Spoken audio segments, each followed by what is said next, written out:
Thank you very much for that very kind introduction.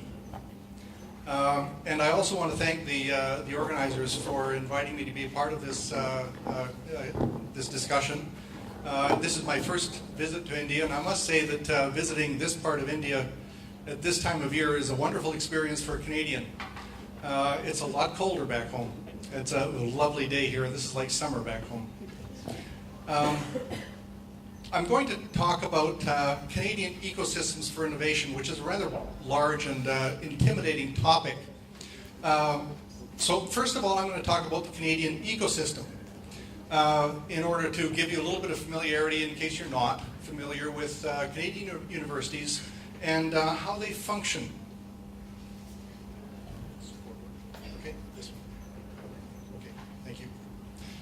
I have some slides, but I'm not actually going to maybe use them much at all. So I'll just speak and probably pop them up every once in a while. First of all,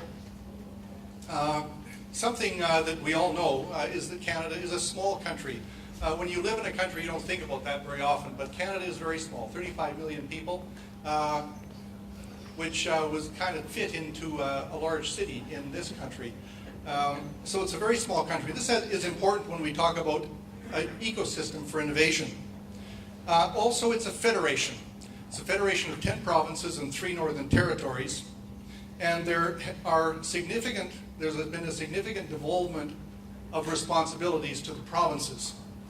These include 3 important things when we consider innovation.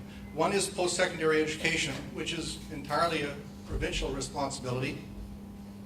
Health care is also a provincial responsibility, and natural resources belong to the provinces. They don't belong to the federal government, so the resources flow to the provinces. And all of these things make quite a difference in how institutions might be operated, funded, and governed, and how independent they are of a national interest. When we look at the post-secondary education system in Canada, the Canadian model is somewhat different than the Indian model. And I'll just run through a few large categories of institutions that we have and how they actually function. First of all, there's what we call the U15. And the U15 are the principal medical doctoral institutions, which are the research-intensive institutions nationally. There is an equal number of what we call comprehensive universities, which are also research-intensive and very high-power institutions. And these 2 categories of institutions are all big, comprehensive universities that deliver a broad array of programs, have tens of thousands of students, usually more than 1,000 faculty. And this contrasts a great deal with some of the institutions we've been experiencing here, for instance, which are very small and focused in their program delivery. We tend to have very large and comprehensive institutions, and they function very differently in an innovation ecosystem. There are also then small liberal arts, largely undergraduate colleges. There are a few of those. And then there are the technical and trade schools. And we have some emerging universities which are often built upon the foundation of a technical or trade school. But they don't really feature very prominently in the Canadian research environment. The U15 then are the major players in research capacity within Canada. They're remarkably uniform in the quality of their programs and their research product. When you look at any one of these roughly 30 or so institutions in Canada, every one of them delivers a high-quality undergraduate program in a number of areas, very high-quality professional programs, and they are very strong in a research capacity. You don't doubt the quality of either the research enterprise or the undergraduate program or graduate program you get at any of those institutions. That doesn't mean that they're all the same. I'll talk a little bit more about the University of Saskatchewan shortly. But much of what I'm saying is actually applicable to any of these Canadian institutions. So let's go back and look at Canada again. Canada has vast natural resources, and to a large extent it's a resource-based economy. The industrial base in Canada is relatively small, and again it goes back to this business of being a small country.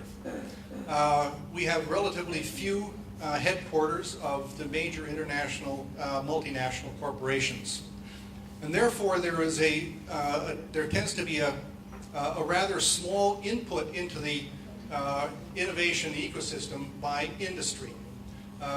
Much of the industrial money flows into the countries that host the main offices of the multinationals. Canada has few of those. There are a few conspicuous exceptions. Research in Motion, RIM, which produces the BlackBerry. The aerospace industry is big, but by and large it's not, there isn't a large amount of funding from industry flowing into universities in the way there might be, for instance, in the United States. The ratio of R&D dollars from industry compared to government dollars is not the same in most other developed economies. We have an R&D system that is more prominently funded by government than it is by industry. Now, there is an increasing interest, therefore, among governments, both at the provincial and federal level, to see an increase in the impact of research funding that flows out of government into universities, which is where a large amount of the research in Canada occurs. There's a great deal of interest to see more output from that investment than there has been in the past. In the past, the research enterprise has been funded by government in a very hands-off way.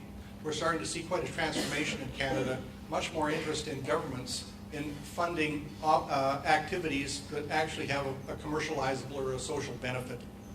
So we're seeing a transformation in Canada, and this leads directly to a change in the way the Canadian institutions function, the kinds of projects that are pursued, and also in the kind of international collaborations that may be expected to develop from those provincial and federal government resources. So the Canadian ecosystem for innovation is evolving, and it's evolving very rapidly. But I also just wanted to mention something about innovation. Innovation is an interesting word, and it's interpreted very differently by different people at different places in the innovation path, from idea through to implementation.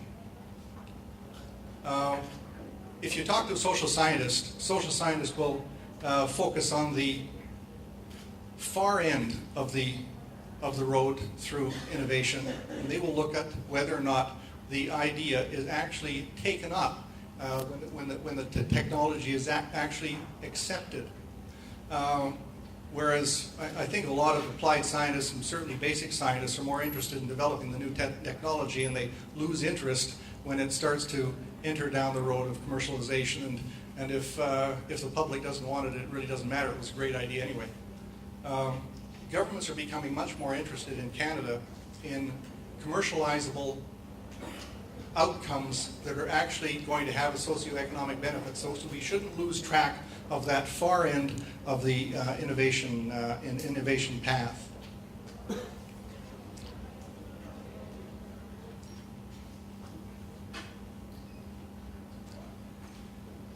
Within the Canadian environment, governments invest tremendously in research capacity, building research capacity.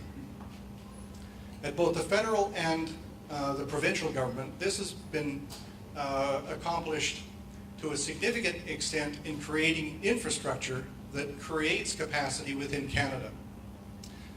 This physical infrastructure, this capacity that Canada has, is to a large extent, in many fields, at the cutting edge. The provincial governments provide operating funding for the universities, The federal government supports the research activity through its federal granting councils.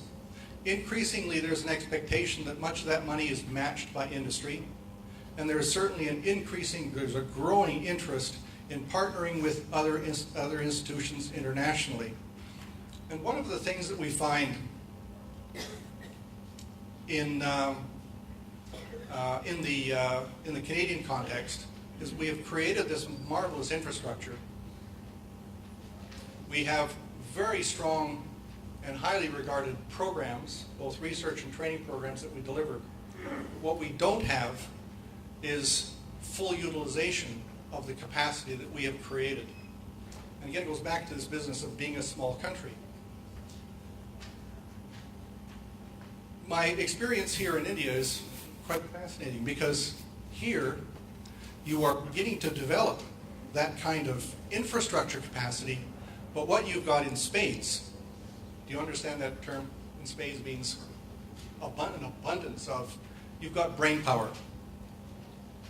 You have a tremendous amount of brain power here, and it's the kind of brain power that contributes significantly to the kind of innovative partnerships that I think we're all hoping to create.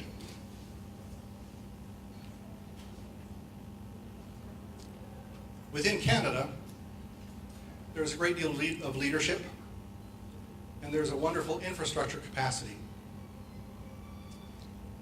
Within India, for instance, you've got wonderful leadership, and you've got a huge capacity for brain power. If we can partner with Canadian industry and partner with Indian industry, I know that the Canadian government will be very interested in supporting the kind of innovative partnerships that I think we've been discussing here and that we wish to pursue. I think I'm going to get cut off pretty soon, so I'm just going to stop. I could go on to talk about the University of Saskatchewan. I don't think I will. If anybody would like to know more about the University of Saskatchewan, I'd be delighted to talk to you about it. Like many universities, we have begun to look at ourselves very critically, knowing that we can't be all things to all people, knowing that we have to identify areas in which we wish to be highly successful, that we already have a great strength, and that we desire to be known internationally. And it's those areas that are most appropriate for the international collaborations of the scale that we're talking about here. And each Canadian university will have identified those kinds of signature areas or areas of strength. We have our own, and certainly Canada, I feel that there's an enormous amount of opportunity, not just with the University of Saskatchewan, but really any Canadian university in partnering with the institutions that I've had a chance to see here. Marvelous capacity here for partnership.